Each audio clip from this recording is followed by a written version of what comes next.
Hari itu harusnya jadi hari biasa. Aku menggendong Kenzie, anakku yang baru berusia 3 tahun, berjalan di mall dengan niat membeli susu dan mainan. Reza, suamiku, bilang sedang ada meeting mendadak di kantor. Aku percaya saja.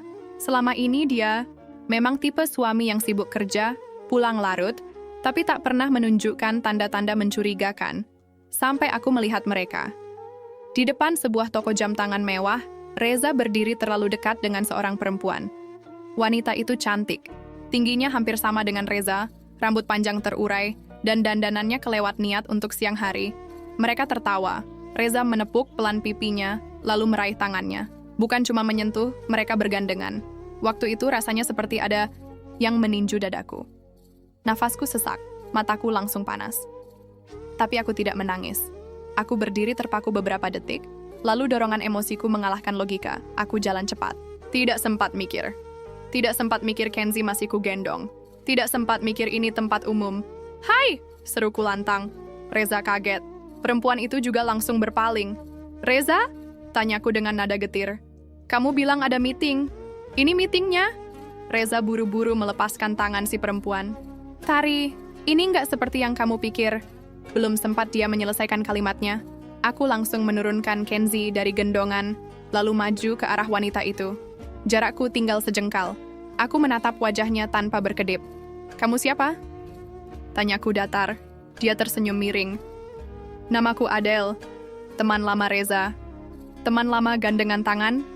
tanyaku. Tanganku naik pelan, jemariku menyentuh ujung rambutnya, dan dalam satu tarikan emosi aku jambak rambutnya. Pengunjung langsung heboh, beberapa mulai merekam pakai ponsel, tapi aku tidak peduli. Jujur saja, aku ingin lebih dari itu. Ingin menampar, ingin berteriak. Tapi Kenzie berdiri di belakangku sambil memeluk kakiku. Jambakan itu cukup. Tidak berlebihan, tidak kekurangan. Reza langsung menarik tubuhku menjauh. "Tari, kamu kenapa sih? Malu-maluin banget." "Malu-maluin?" Aku menatapnya tajam. "Yang jalan sama perempuan lain siapa? Yang bohong soal kerjaan siapa? Aku cuma istri yang kecewa. Salah, ya?"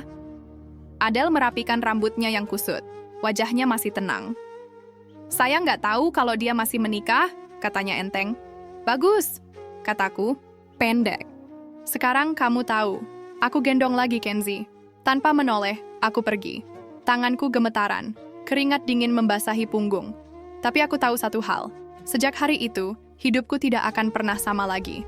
Sesampainya di parkiran, aku mengunci pintu mobil dan menangis sepuasnya. Kenzie bingung, dia menyentuh pipiku dan berkata, "Mama, kenapa?" Aku tidak tahu harus jawab apa. Tapi aku sadar satu hal, aku tidak boleh lemah. Tidak untuk anakku, tidak untuk diriku sendiri. Sejak hari itu, ada yang berubah dalam diriku. Aku tidak bisa pura-pura lagi.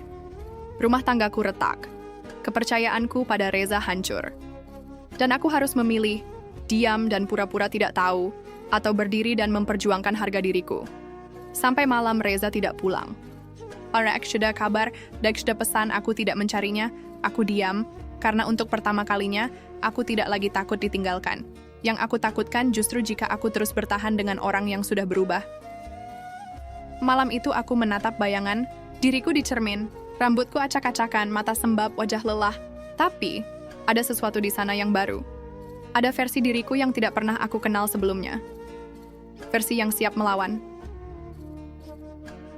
Pagi harinya, aku bangun lebih cepat dari biasanya. Bukan karena segar, tapi karena kepalaku penuh pikiran. Reza masih belum pulang.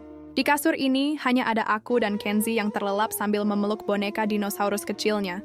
Biasanya, kalau Reza lembur, setidaknya dia mengirim pesan. Tapi sekarang, hening. Seolah tidak ada rasa bersalah sedikit pun setelah kejadian kemarin. Aku turun ke dapur, menyeduh kopi, lalu duduk di meja makan dengan ponsel di tangan. Jemariku gemetar saat membuka media sosial. Aku penasaran, takut, tapi juga ingin tahu. Siapa sebenarnya perempuan itu? Adele. Namanya seperti tertempel di pikiranku sejak semalam. Wajahnya terlalu percaya diri, terlalu tenang saat aku jambak. Itu bukan reaksi orang yang merasa bersalah. Dia seperti menikmati semua itu. Aku ketik, Adele Reza. Beberapa detik kemudian, muncul akun Instagram yang fotonya persis dengan perempuan kemarin. Username-nya simple, dan bio-nya bertuliskan, Digital Creative, Coffee Addict, Beauty is Power, klik, scroll. Dan disitulah semuanya terbuka. Foto-foto Reza muncul di feed-nya. Ada satu saat mereka sedang duduk bersebelahan di restoran Jepang. Caption-nya simple, Found what I've lost. Diposting 2 minggu lalu. Dadaku sesak. Selama 2 minggu terakhir ini, Reza bahkan tidak menunjukkan gelagat aneh di rumah. Masih sarapan seperti biasa. Masih mencium keningku sebelum berangkat, kerja. Tapi ternyata, di belakang semua itu, dia hidup 2 peran. Aku screenshot semuanya. Lalu kukirim ke nomornya. Tidak pakai kata-kata, hanya foto. Beberapa menit kemudian, centang 2. Tapi tidak dibaca. Aku tarik napas panjang. Kalau dia masih bisa tidur nyenyak setelah itu, maka hatinya memang sudah mati. Tiba-tiba ponselku bergetar. Panggilan masuk dari nomor tak dikenal. Aku diam sebentar lalu kuangkat. Halo? Suaraku terdengar serak. Ini Tari? Suara di seberang sana terdengar familiar. Datar. Dingin. Aku Adele. Aku refleks berdiri. Kamu dapat nomorku dari mana? Dari Reza. Aku rasa kita perlu bicara. Tapi tolong, jangan pakai jambak-jambakan. Lagi, aku bukan tipe yang suka kekerasan fisik. Aku mendesis pelan. Apa maumu? Aku ingin ketemu. Besok, di kafe dekat kantor Reza, jam 2 siang. Kalau kamu nggak datang, aku anggap kamu menyerah. Klik, sambungan terputus. Aku menatap. Ponselku lama. Ada rasa ingin membanting, tapi lebih besar rasa ingin tahu. Kenapa Adele justru yang menantangku? Esoknya, aku datang. Aku pakai pakaian yang rapi, riasan tipis, dan semprotan parfum yang biasa kupakai saat ada acara penting. Bukan untuk menyenangkan siapa-siapa, tapi untuk diriku sendiri. Aku ingin duduk di depan perempuan itu dengan kepala tegak. Kafe itu tidak terlalu ramai. Aku masuk, dan langsung melihat Adele duduk di sudut ruangan. Dia melambai, senyum kecil di bibirnya. Silakan duduk, katanya. Aku duduk, tidak membalas senyum. Kamu cantik, katanya lagi. Aku menatap lurus.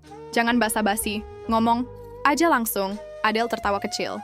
Oke, aku nggak akan muter-muter. Aku tahu Reza masih suamimu, tapi kalian sudah terlihat seperti 2 orang asing. Dia cerita semuanya. Cerita apa?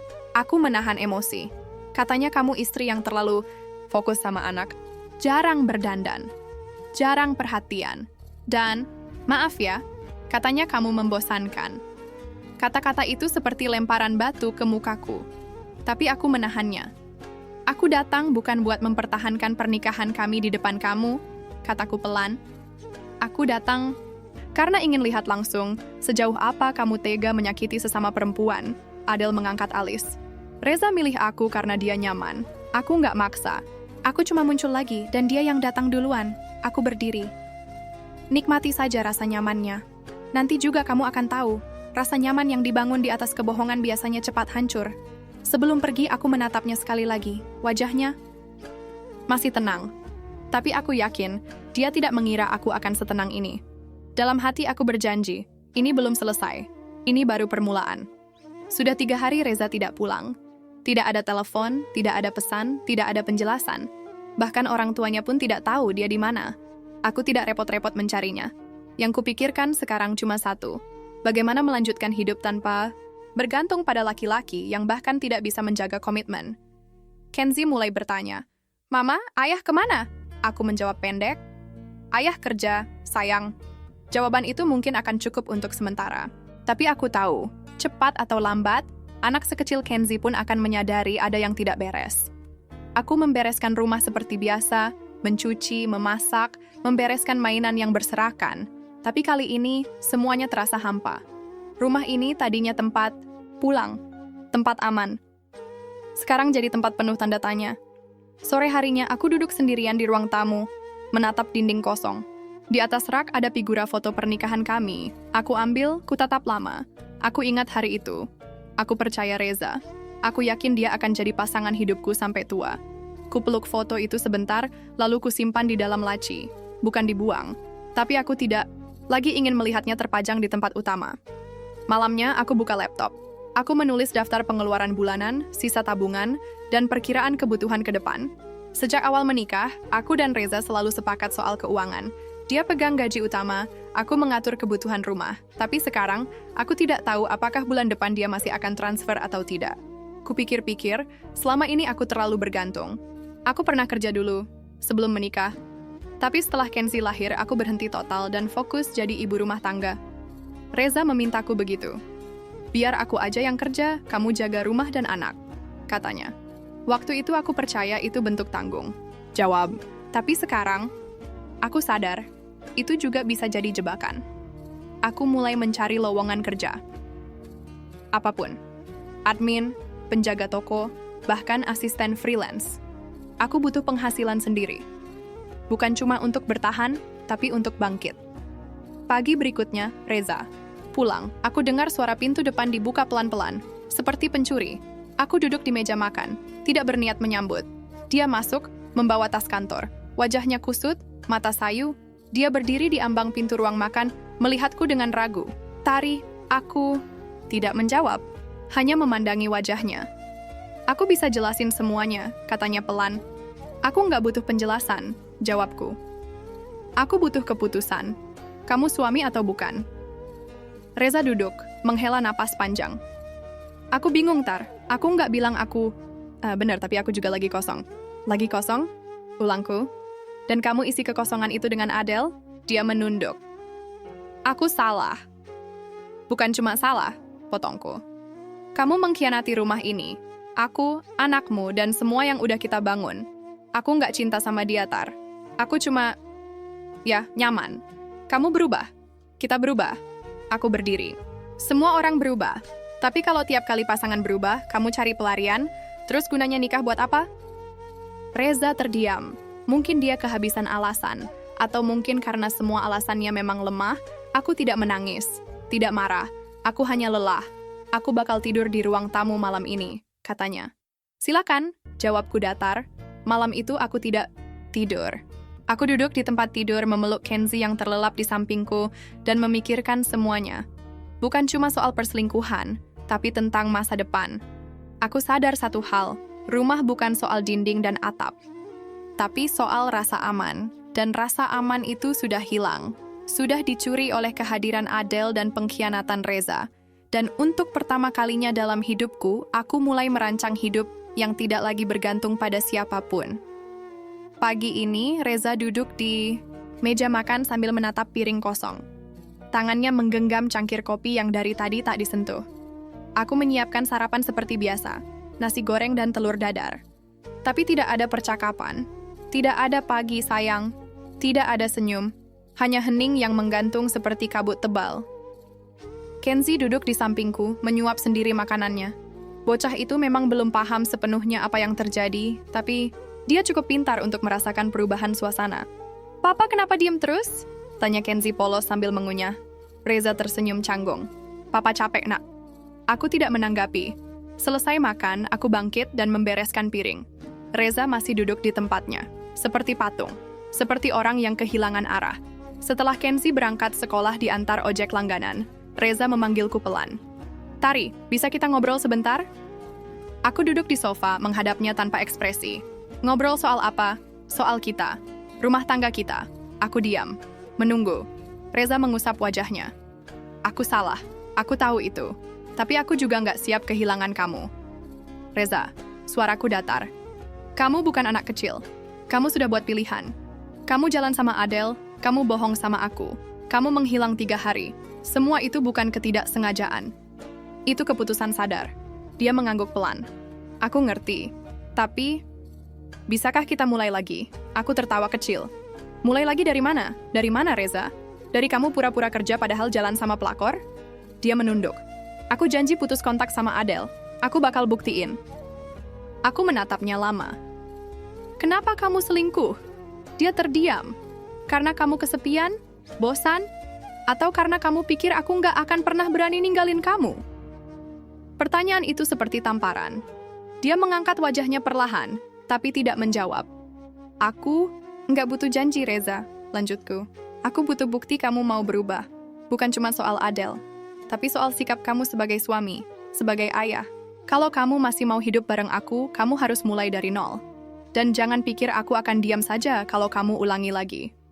Reza mengangguk, tapi ekspresi wajahnya tidak yakin. Hari itu berlalu tanpa kejelasan.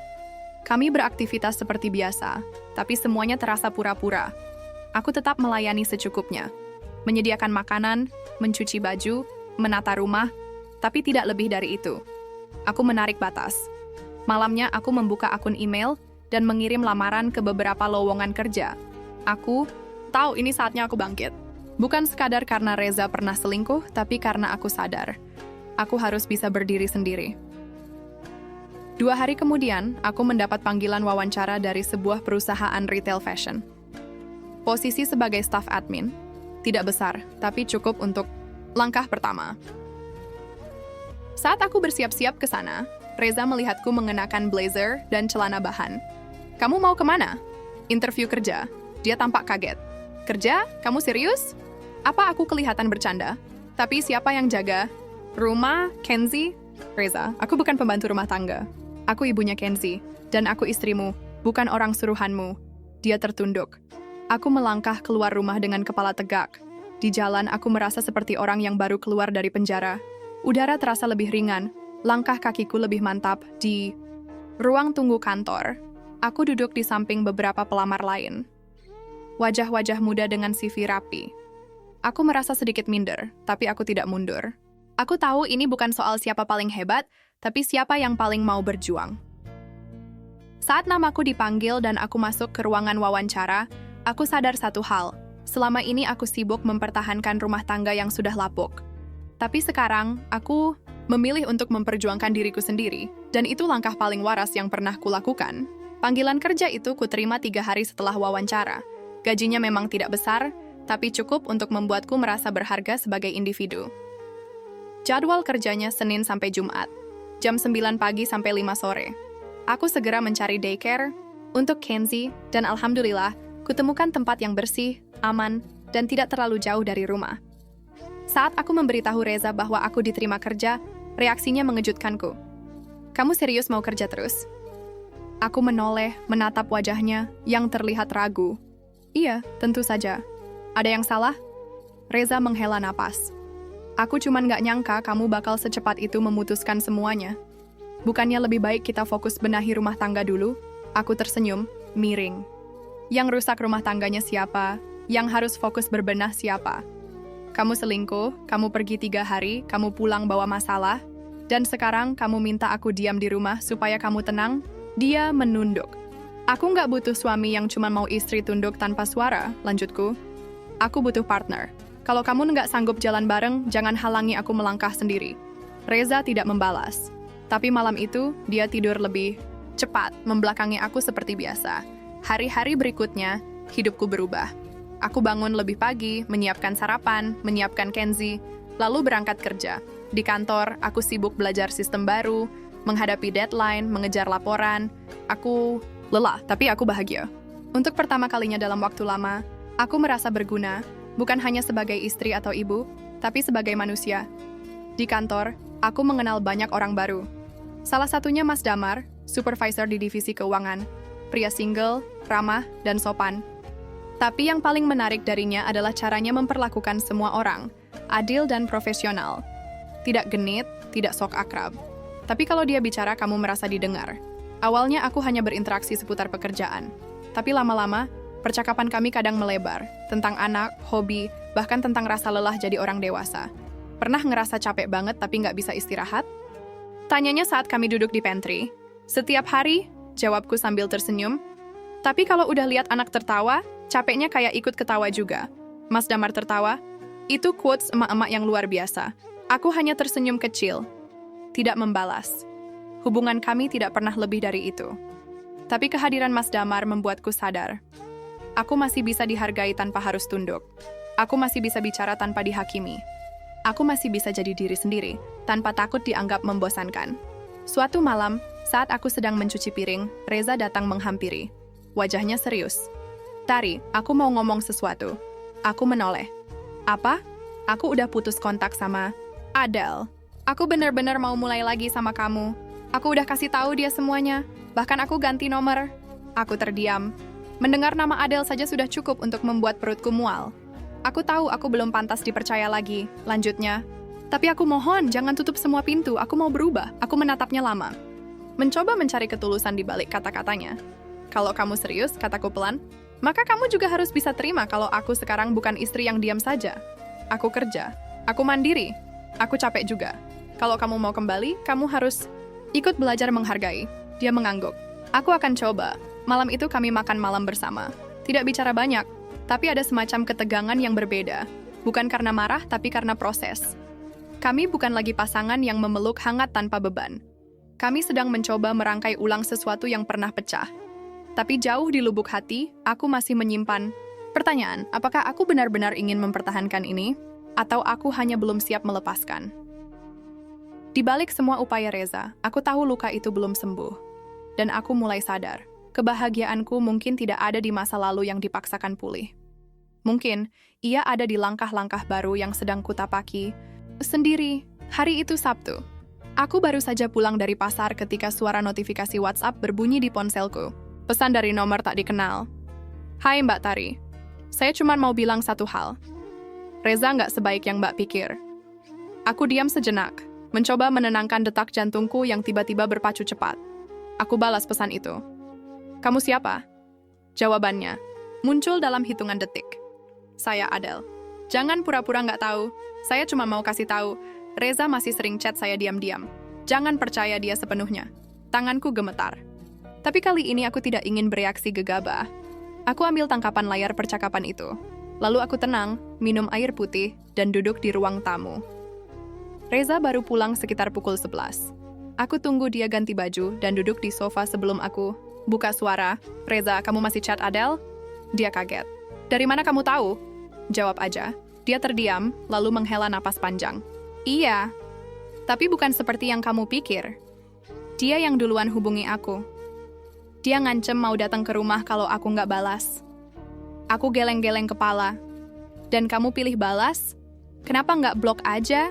Kenapa nggak cerita ke aku? Aku takut kamu salah paham. Aku nggak mau kehilangan kamu dan Kenzie. Jawabnya panik. Aku menatapnya lama. Kamu nggak takut kehilangan aku. Kamu cuma takut konsekuensi. Itu beda. Tanpa menunggu balasan, aku berdiri dan masuk kamar. Aku tahu, ini bukan lagi soal Adele. Ini soal Reza yang tidak bisa tegas.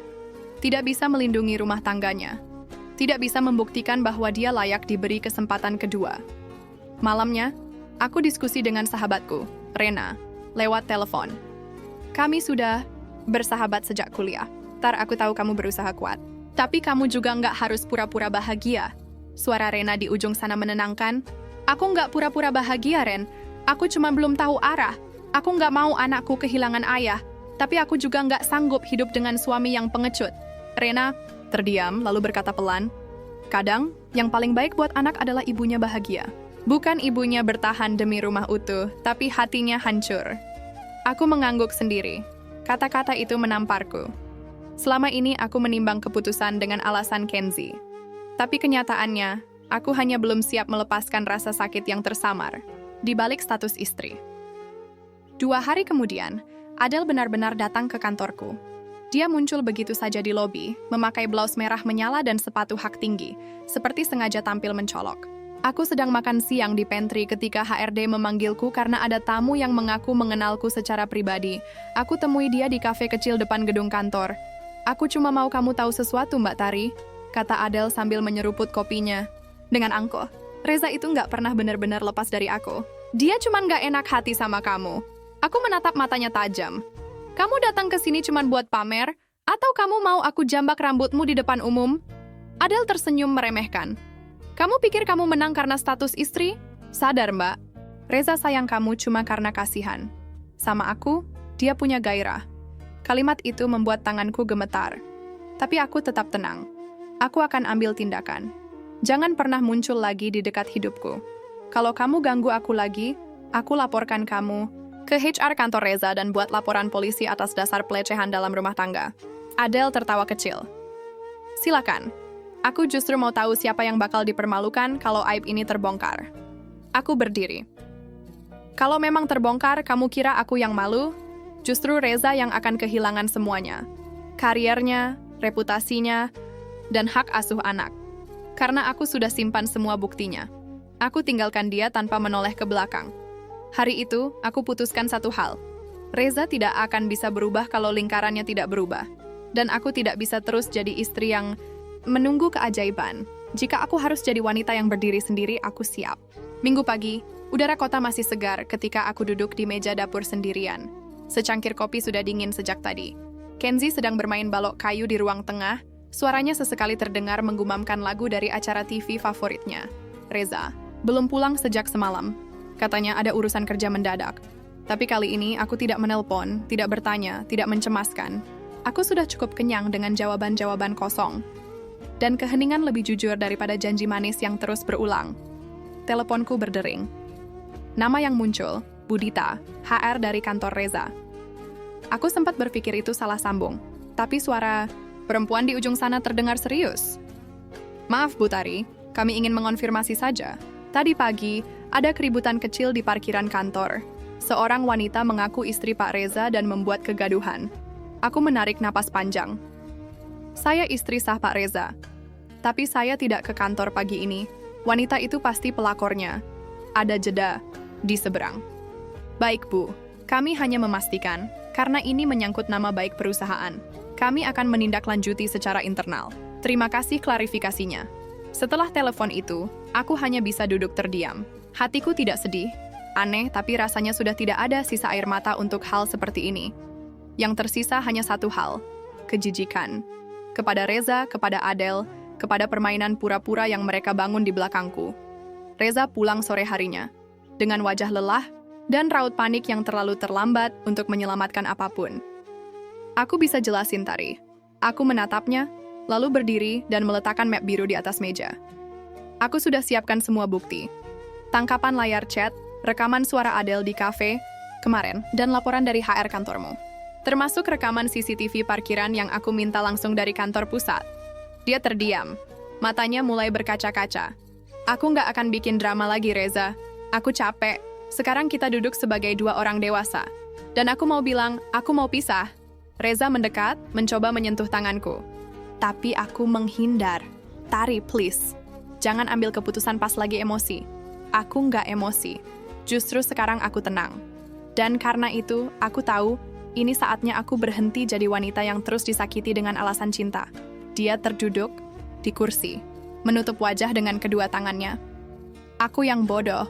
Aku yang ngerusak semuanya. Aku mengangguk. Iya. Dan sekarang tanggung jawabmu bukan memperbaiki hubungan kita, tapi jadi ayah yang baik buat Kenzie. Dia memandangku. Kamu yakin mau pisah? Aku menarik napas panjang. Lebih baik pisah daripada hidup dalam hubungan yang bikin mati perlahan. 2 minggu setelah pernyataan itu, kami resmi menjalani proses mediasi di pengadilan agama. Aku datang bersama pengacaraku, Mas Aldi, teman lama Rena yang kini aktif mendampingi kasus rumah tangga. Reza datang sendiri. Adele tidak terlihat dimanapun, tapi keberadaannya terasa di setiap lembar bukti yang kami serahkan. Dalam ruang mediasi, suasana sangat tenang. Tidak ada adu mulut, tidak ada tangisan lebay seperti yang sering kulihat di sinetron. Hanya ada 2 orang dewasa yang akhirnya menerima kenyataan bahwa cinta tanpa kepercayaan hanyalah bom waktu. Hakim bertanya, masih ada niat untuk rujuk? Aku menatap Reza, lalu menjawab, saya tidak lagi mencari rumah tangga yang sempurna, tapi saya tidak ingin tinggal di rumah yang penuh kebohongan. Reza tidak membalas. Hakim mengangguk. Baik. Kami catat itu dalam berita acara mediasi. Hari itu aku pulang dengan perasaan campur aduk. Bukan karena sedih, tapi karena lega. Aku tahu aku belum sepenuhnya sembuh. Tapi setidaknya aku sudah berani keluar dari lubang yang terus melukaiku. Malamnya Rena datang ke rumah membawa martabak dan soda. Selamat, Tar. Akhirnya kamu berani juga. Aku tersenyum. Belum final. Tapi aku tahu arah jalanku sekarang. Kamu hebat. Nggak semua wanita sekuat itu. Aku menatap Rena, lalu memeluknya. Bukan karena sedih, tapi karena hangat. Karena aku tahu apapun yang akan kuhadapi ke depan, aku tidak lagi sendirian. Sudah sebulan sejak sidang mediasi pertama. Hubungan antara aku dan Reza sekarang hanya sebatas urusan anak. Kami bicara seperlunya, selebihnya tidak ada yang perlu dijelaskan lagi. Hati ini sudah cukup hancur untuk bisa tumbuh ulang. Kenzie mulai terbiasa dengan rutinitas barunya. Pagi diantar ke daycare, sore dijemput pengasuh ke rumah. Malam aku habiskan waktu penuh bersamanya. Satu-satunya alasan aku masih kuat adalah Kenzie. Dia kecil, tapi semangat hidupnya besar. Di kantor, hidupku mulai stabil. Tugas-tugas baru mulai mengalir. Dan dari semua orang yang bekerja denganku, hanya satu yang membuat perasaanku bergetar pelan, Mas Damar. Dia bukan tipe pria flamboyan atau romantis. Tapi cara dia memperlakukan orang selalu tenang, sabar, dan penuh empati. Dia tidak pernah bertanya tentang masa laluku. Tapi dari sorot matanya, aku tahu dia bisa melihat bahwa aku sedang memperbaiki hidup. Hari itu, saat makan siang, dia duduk di meja sebelahku di pantry. Kami sama-sama makan mie instan yang dibeli dari minimarket bawah kantor. "Tari, kamu terlihat lebih tenang akhir-akhir ini," katanya sambil tersenyum. Aku mengangguk. Sudah sampai titik di mana kalau nggak kuat, ya harus kuat. Kalau kamu butuh teman cerita, aku bisa jadi pendengar yang baik. Aku nggak janji bisa bantu, tapi aku nggak akan menghakimi. Perkataannya sederhana, tapi entah kenapa, hangatnya terasa sampai ke dada. Aku tersenyum kecil, lalu berkata, "Terima kasih, itu sudah lebih dari cukup." Setelah percakapan itu, kami sering bertukar pesan setelah jam kerja. Bukan hal romantis, tapi hal-hal ringan, cuaca, kerjaan, atau cerita lucu dari kantor. Dan dari semua itu, aku pelan-pelan mulai merasakan sesuatu yang dulu sempat mati dalam diriku. Rasa dihargai sebagai perempuan, bukan sebagai pelengkap rumah tangga. Suatu sore, ketika aku menjemput Kenzie di daycare, seorang wanita tua menghampiriku. Rambutnya diikat rapi, wajahnya ramah tapi asing. "Maaf, Ibu Tari," tanyanya. Aku mengangguk. "Iya, ada apa ya?" "Saya ibu dari Mas Damar," katanya sambil tersenyum. "Saya cuma ingin mengucapkan terima kasih. Sejak kenal Ibu Damar, jadi lebih ceria. Dia jarang pulang telat, lebih banyak senyum." Aku kaget. Tidak menyangka akan bertemu ibu dari rekan kerjaku di tempat tak terduga. "Maaf, Bu. Tapi saya dan Damar hanya teman kerja," jawabku pelan. Dia tertawa kecil. "Saya tahu. Tapi saya juga ibu. Saya bisa lihat kalau anak saya mulai menyukai seseorang. Dan saya juga bisa lihat kalau perempuan yang dia suka itu terluka, tapi tidak menyerah." Aku tidak bisa menjawab apa-apa.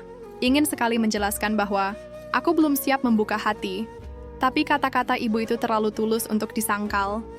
Malamnya, aku duduk sendiri di balkon kamar, memandangi lampu-lampu jalan. Aku mulai bertanya pada diriku sendiri. Setelah semua yang terjadi, apakah aku benar-benar siap memulai dari awal? Beberapa hari kemudian, Damar mengajakku makan malam sepulang kerja. Bukan kencan, katanya. Hanya makan malam biasa. Tapi tetap saja, dadaku berdebar lebih cepat dari biasanya. Kami makan di restoran kecil di pinggir kota, tempatnya sederhana tapi nyaman. Saat makanan kami tiba, dia menatapku dan berkata, "Aku nggak tahu ini akan kamu anggap berlebihan atau tidak sopan, tapi aku ingin jujur." Aku menelan ludah pelan. "Jujur soal apa?" Dia menarik napas panjang. "Aku suka kamu, Tari. Bukan karena kamu cantik atau pintar, tapi karena kamu kuat, berani, dan tetap lembut meski pernah disakiti. Aku tahu kamu belum selesai dengan lukamu, dan aku nggak ingin buru-buru. Aku hanya ingin kamu tahu, ada seseorang yang melihatmu bukan sebagai korban, tapi sebagai perempuan hebat yang layak dicintai dengan tenang." Aku terdiam. Perasaan itu datang seperti air hangat yang mengalir di tubuh yang lama membeku. Tapi, aku belum menjawab berisik, bukan karena tidak suka, tapi karena belum siap. "Damar," kataku pelan, aku belum tahu. Aku baru belajar berdiri sendiri lagi." Dia mengangguk. "Kamu nggak perlu jawab sekarang. Aku cuma nggak mau kamu merasa sendirian dalam prosesmu." Malam itu aku pulang dengan perasaan aneh, antara takut dan lega. Takut akan gagal lagi, tapi lega. Karena untuk pertama kalinya, ada seseorang yang tidak mencoba memperbaiki hidupku, tapi memilih berjalan di sisiku. Sudah seminggu sejak makan malam itu. Sejak Damar menyatakan perasaannya. Dan selama seminggu itu pula aku menghindarinya. Bukan karena benci, tapi karena bingung. Aku takut salah langkah. Takut membuka hati untuk luka yang sama. Aku tahu Damar, berbeda dari Reza. Tapi aku juga tahu, trauma bisa membuat orang melihat ketulusan sebagai jebakan. Dan itulah yang sedang kualami. Bahkan sekadar membalas chat Damar pun membuat tanganku ragu. Di saat aku masih berpikir keras, hidup malah menamparku. Lagi, hari Jumat saat aku baru saja pulang kerja, Reza tiba-tiba datang ke rumah. Tanpa kabar, tanpa janji. Langsung berdiri di depan pagar dengan wajah yang lebih kacau dari terakhir kali kami bertemu. "Aku cuma mau ngobrol 5 menit," katanya pelan, aku membiarkannya masuk. Kenzi sedang menginap di rumah orang tuaku. Jadi rumah sedang tenang. Kamu kenapa? Tanyaku tanpa basa-basi. Dia menarik napas panjang, lalu duduk di sofa. Adele hamil. Kalimat itu menghantam seperti palu godam ke dada. Aku tak langsung bereaksi. Diam. Nafasku tertahan, tapi wajahku tetap datar. Dan kamu yakin anak itu anak kamu? Reza menunduk. Itu masalahnya. Aku nggak tahu. Tapi dia ngotot, nyebut-nyebut nama kamu terus. Katanya semua ini salah kamu karena kamu merebut aku kembali waktu itu. Aku tertawa miris. Merebut? Emang kamu mainan yang bisa direbut? Reza tidak membalas. Dia tampak lelah, rapuh. Tapi kali ini aku tidak tersentuh. Aku tidak merasa kasihan. Aku justru merasa tenang. Karena akhirnya, topeng itu benar-benar jatuh. Dia bukan korban, dia hanya pemain yang salah langkah. Reza, ucapku tegas. Aku udah nggak punya urusan sama kamu selain urusan Kenzi. Dan soal Adele, urus sendiri. Mau anak itu anak kamu atau bukan, itu konsekuensi dari pilihan yang kamu ambil. Dia mengangguk pelan. Aku sadar, aku kehilangan orang yang beneran sayang sama aku. Dan sekarang, aku cuma mau minta satu hal. Aku menatapnya. Apa? Kalau kamu bahagia nanti, tolong, jangan lupakan aku sepenuhnya. Aku tertawa pelan. Tenang, aku akan selalu ingat kamu. Tapi bukan sebagai cinta, melainkan sebagai peringatan. Reza menunduk. Setelah beberapa saat, dia pamit dan pergi. Aku duduk sendiri di ruang tamu, membiarkan malam menelanku. Aneh. Rasanya seperti titik akhir dari bab panjang yang melelahkan. Tapi justru dari akhir itu, aku merasa bebas. Malam itu, aku memberanikan diri membuka kembali pesan damar yang belum kubalas. Tari, semoga harimu baik. Kalau butuh teman ngobrol, aku di sini. Aku ketik balasan, lalu menghapus. Lalu ketik lagi. Hingga akhirnya aku kirim, terima kasih sudah sabar. Aku belum bisa jawab hatimu, tapi aku mau mulai percaya lagi pada orang. Dan mungkin, kamu bisa jadi bagian dari itu. Balasan darinya muncul beberapa menit kemudian. Aku nggak buru-buru. Aku cuma ingin kamu tahu, kamu nggak sendirian. Mulai hari ini, kamu bisa cerita apa saja tanpa harus takut dihakimi. Aku tersenyum. Kecil. Di tengah reruntuhan hidup, aku akhirnya merasa menemukan satu hal yang hilang sejak lama. Harapan. Besoknya, aku ajak Kenzi jalan-jalan ke taman kota. Kami berdua makan es krim, main di ayunan, tertawa bebas. Dan saat matahari mulai tenggelam, Damar datang, membawa 2 balon gas dan 1 tas kertas berisi buku gambar untuk Kenzi. Ayah baru? Tanya Kenzi polos. Aku menatap Damar yang tertawa, pelan lalu menatap anakku. Teman ibu, jawabku sambil tersenyum. Tapi siapa tahu suatu hari nanti dia bisa jadi lebih dari itu. Hari itu bukan hanya Kenzi yang bahagia, tapi juga aku. Karena untuk pertama kalinya setelah sekian lama, aku merasa hidup kembali. Bukan karena lelaki yang datang membawa janji, tapi karena aku memilih sendiri siapa yang pantas berada di sisiku. Hubungan kami tidak langsung jadi romantis. Tidak ada bunga di pagi hari atau kata-kata manis berlebihan seperti di drama Korea. Tapi ada perhatian kecil dari Damar yang justru terasa lebih nyata. Seperti malam ketika aku demam, dan dia tiba-tiba muncul di depan pintu rumah sambil membawa termos isi air jahe dan bubur hangat. Atas nama kemanusiaan, katanya sambil tersenyum. Bukan modus? Dan benar, dia tidak mencoba menyentuh atau mendekat. Dia hanya duduk di sofa, membaca buku anak bersama Kenzi, dan pulang begitu aku bilang ingin istirahat. Sederhana, tapi entah kenapa membuat aku merasa aman. Namun seperti biasa, hidup tidak membiarkan bahagia datang tanpa ujian. Hari itu aku pulang kantor lebih awal karena ada rapat yang dibatalkan. Di jalan, aku menerima telepon dari nomor tak dikenal. Suaranya perempuan, suara yang dulu pernah aku dengar dari video-video yang kukumpulkan sebagai bukti sidang. Adele. Kamu senang ya sekarang? Suaranya sinis. Udah dapetin simpati semua. Orang seolah kamu korban, padahal kamu yang bikin Reza hancur. Aku menarik napas dalam. Adele, aku nggak punya urusan lagi sama kalian. Mau kamu hamil beneran atau bohongan, itu bukan urusanku. Dia tertawa sinis. Jangan sok suci, Reza sekarang tidur di sofa kosan. Kamu pikir kamu menang? Aku mengatup bibir. Tapi detik berikutnya, dia menambahkan kalimat yang membuatku langsung berhenti di pinggir jalan. Kamu pikir Damar tulus?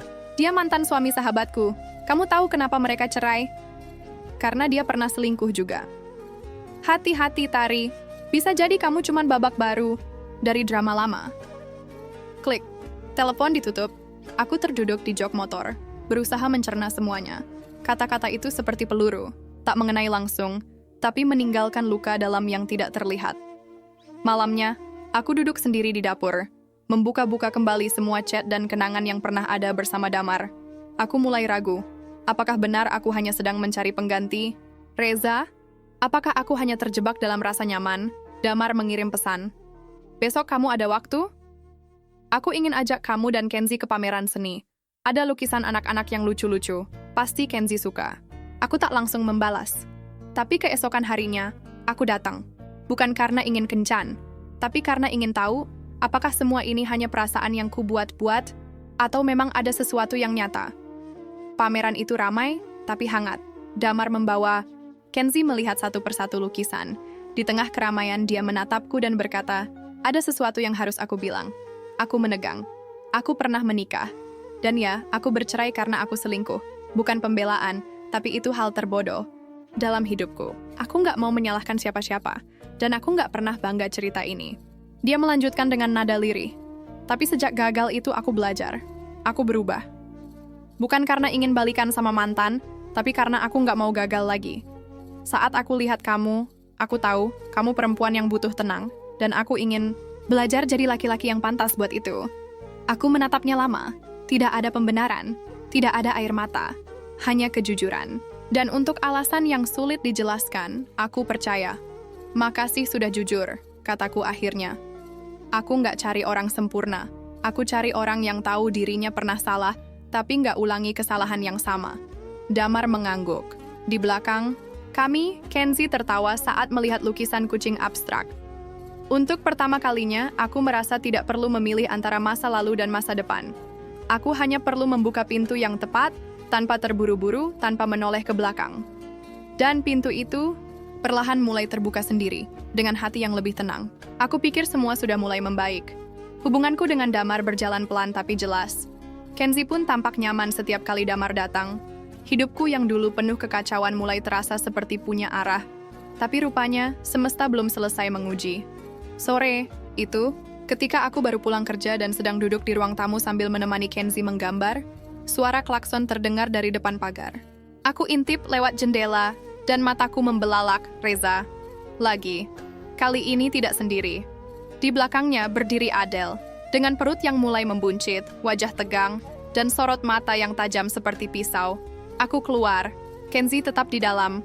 Ada apa lagi, Reza? Tanyaku, malas. Dia menunduk sejenak lalu berkata, aku mau bicara baik-baik. Kita nggak perlu teriak-teriak. Aku melipat tangan di dada. Kalau soal anak itu, urus sendiri. Jangan bawa masalah kalian ke depan rumahku. Adel tiba-tiba maju.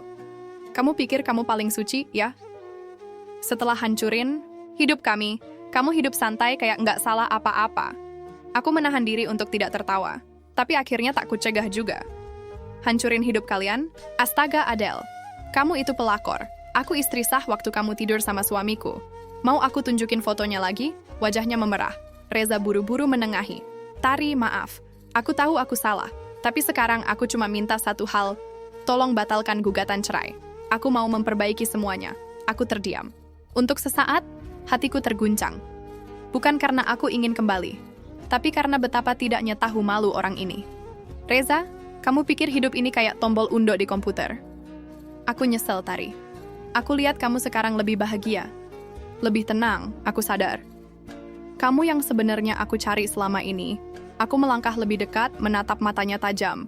Kamu nggak cari aku, Reza. Kamu cari tempat berlindung karena pelakor yang kamu pilih ternyata nggak bisa kamu andalkan. Kamu datang ke sini bukan karena cinta, tapi karena panik. Adel memaki pelan. Tapi aku tidak peduli. Dengar baik-baik, lanjutku. Aku mungkin pernah jatuh karena kamu.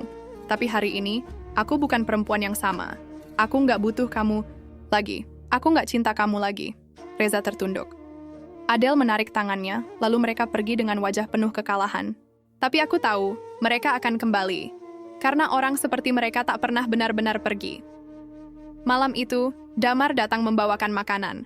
Aku duduk di teras, wajahku masih lelah. Dia tidak langsung bertanya, hanya duduk di sebelahku. Diam. Setelah beberapa menit, aku membuka suara. Reza datang lagi. Minta balikan. Damar diam, lalu pelan-pelan bertanya, "Dan kamu masih ada perasaan sama dia?" Aku menoleh. "Aku cuma punya satu perasaan sekarang kalau lihat dia." Muak. Damar tertawa kecil. "Bagus, karena aku sudah jatuh terlalu jauh buat mundur sekarang." Aku tersenyum. "Tapi aku masih takut." "Takut apa?" "Takut percaya. Takut kalau ternyata semua ini cuma sementara." Damar menarik napas, lalu menggenggam tanganku. "Tari, kalau kamu jatuh lagi, aku nggak akan janji bisa jadi penyelamat. Tapi aku janji, aku nggak akan lari." Aku menatapnya lama. Lalu tanpa sadar, air mata mengalir. Malam itu, untuk pertama kalinya aku benar-benar merasa dipilih. Bukan karena kebutuhan, bukan karena pelarian, tapi karena dihargai. Dan akhirnya aku tahu, keputusan terbesar bukan tentang memaafkan orang lain, tapi tentang memilih untuk tidak menoleh ke belakang dan terus berjalan. Besoknya aku berdiri di depan pengadilan. Sidang terakhir. Surat cerai sudah siap. Kali ini, aku datang bukan sebagai istri yang ditinggalkan, tapi sebagai perempuan yang memilih untuk berdiri sendiri. Saat hakim mengetukkan palu, aku menunduk sejenak, bukan menangis, tapi lega. Aku menghubungi Damar. Aku selesai dengan masa laluku. Balasannya muncul cepat. "Selamat. Sekarang kamu punya ruang penuh untuk masa depan." Sudah 3 bulan sejak palu sidang terakhir diketuk. Rasanya aneh. Tidak ada lagi surat pengantar dari pengacara. Tidak ada jadwal mediasi. Tidak ada wajah Reza atau Adele. Yang ada cuman aku dan hidup baru yang perlahan-lahan sedang kutata ulang. Aku tidak lagi bangun pagi dengan rasa cemas. Tidak ada lagi tangisan malam saat Kenzie sudah tertidur. Kini, pagi-pagiku diisi dengan suara anakku yang minta roti panggang dan notifikasi pesan dari Damar yang entah bagaimana selalu mengingatkan aku minum air putih. Bahkan rumah yang dulu terasa sunyi, kini mulai terasa seperti rumah sungguhan. Tumbuhan-tumbuhan yang dulu mati karena malas kusiram, kini mulai tumbuh hijau. Mungkin karena aku juga mulai tumbuh, tak lagi mengering karena luka. Suatu sore, aku dan Damar membawa Kenzie ke taman kota. Ini jadi kebiasaan baru kami tiap akhir pekan. Damar selalu bilang, Kenzie harus tumbuh dikelilingi rasa aman, bukan suara cekcok. Dan dia benar. Kami duduk di bangku panjang. Kenzie sibuk bermain pasir dengan anak-anak lain. "Sudah pernah kepikiran nikah lagi?" tanya Damar tiba-tiba. Aku tersenyum. Pertanyaan yang tajam. Tapi kenapa? Dia tidak langsung menjawab. Sebaliknya, dia mengeluarkan sesuatu dari kantong jaketnya. Sebuah cincin kecil sederhana, perak polos tanpa kilau berlebihan. Aku menahan napas. "Aku nggak melamar kamu hari ini," katanya. "Aku cuma mau kamu tahu kalau niat itu ada. Tapi, keputusan tetap milik kamu. Mau pakai atau simpan, aku nggak maksa." Aku diam cukup lama. Dalam hati, aku tahu aku mencintai Damar. Tapi aku juga tahu, pernikahan bukan sekadar cinta. Pernikahan itu keberanian untuk bertahan dalam badai, bukan cuma berdansa di bawah sinar matahari. "Aku nggak janji kita akan selalu baik-baik saja," kataku pelan. "Tapi aku tahu, kalau suatu hari nanti aku jatuh lagi, aku ingin jatuh di pelukan orang yang ngerti caranya berdiri bersama." Damar mengangguk. "Aku akan tunggu kapanpun kamu siap." Lalu aku mengambil cincin itu, memegangnya erat di tangan dan memasukkannya ke dalam dompet. Belum sekarang, tapi suatu hari, mungkin. Beberapa minggu kemudian, aku mengikuti seminar parenting di luar kota. Sepulang dari sana, aku mulai membuat kanal YouTube kecil berisi tips menjadi ibu tunggal yang kuat dan waras. Tak kusangka, banyak yang menonton. Banyak ibu-ibu mengirim pesan, curhat, menangis, mengucap terima kasih karena merasa tidak sendirian. Hidupku tidak sempurna, tapi kini, aku bisa bilang, hidupku jujur. Aku tidak lagi memaksa orang untuk percaya padaku. Aku tidak lagi haus validasi dari orang-orang yang hanya hadir ketika aku jatuh. Aku cukup menjadi aku. Suatu malam, saat aku dan Kenzie sedang membaca buku cerita di kasur, dia bertanya dengan polos, "Bu, Damar itu nanti jadi ayah Kenzie juga, ya?" Aku terdiam sejenak. Kalau Kenzie senang sama Om Damar, ya mungkin suatu hari nanti, dia bisa jadi lebih dari sekadar om. Kenzie tersenyum lebar, lalu tertidur. Aku menatap wajah anakku, lalu menoleh keluar jendela. Hujan turun pelan-pelan, seperti menutup kisah panjang yang penuh luka dan membuka bab baru yang lebih bersih. Malam itu, aku tidak menangis. Aku hanya berdoa, semoga kebahagiaan yang sederhana ini cukup. Tak perlu gemerlap, asal tidak menyakitkan. Hidup itu lucu. Kadang ketika kita pikir semuanya sudah selesai, masa lalu datang mengetuk pintu, bukan untuk mengajak kembali, tapi untuk memberi satu pelajaran terakhir sebelum benar-benar menutup buku. Hari itu, aku dan Kenzie sedang berjalan-jalan di sebuah mall. Kami habis beli sepatu baru untuk Kenzie dan mampir ke toko buku. Semua terasa ringan. Tenang, aku bahkan sempat berpikir, inilah hidup yang dulu kupikir cuma bisa dimiliki orang lain. Sampai kemudian, saat aku sedang duduk di food court, menunggu Kenzie yang ke toilet bersama petugas kebersihan wanita, aku melihat dua orang yang tidak asing lewat beberapa meter di depan. Reza dan Adel debakta tanganku, refleks menggenggam gelas minuman dingin yang mulai mencair. Mereka berjalan berdampingan, pakai baju couple, yang sejujurnya norak, dan tertawa kecil, sambil bergandengan tangan. Jantungku tidak berdetak lebih cepat. Tidak ada rasa sakit. Yang ada hanya satu pikiran. Hari ini, aku ingin menuntaskan semuanya. Aku berdiri. Jalan cepat. Mendekati mereka. Adel. Mereka berhenti. Adel menoleh. Matanya membesar saat melihatku. Aku berjalan mendekat, berdiri tepat di hadapannya. Wajahnya langsung berubah tegang. Tapi sebelum dia sempat bicara, ini buat semua perempuan yang kamu hina cuma karena kamu merasa lebih cantik. Tanganku terangkat dan ku jambak rambutnya. Dia menjerit, "Hei, gila ya kamu?" Reza langsung mencoba melerai, tapi aku tidak memberi ruang. Kamu pikir kamu menang waktu ngerebut suami orang? Kamu pikir kamu hebat karena bisa jalan-jalan? Di mall pakai baju couple murahan kayak gitu? Napasku teratur, tapi nadaku tajam. Aku lepas jambakan itu. Tapi sorot mataku tetap menusuknya. Selamat menikmati hidup dengan laki-laki yang rela selingkuh dari istrinya. Dan selamat jadi perempuan yang akan selalu dihantui rasa bersalah. Karena kamu bukan pemenang. Kamu cuma pelarian. Adel berdiri.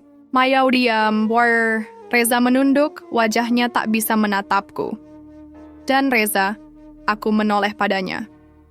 Terima kasih, karena kamu menghancurkan aku dulu. Aku bisa membangun diriku yang baru, yang lebih kuat, lebih waras, dan lebih tahu harga dirinya. Aku berbalik, meninggalkan mereka tanpa menoleh.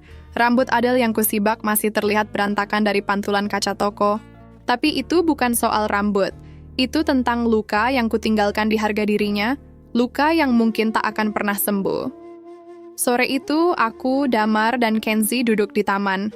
Aku bercerita semuanya, Damar tidak marah. Dia justru tertawa kecil. Akhirnya, kamu lakukan juga ya?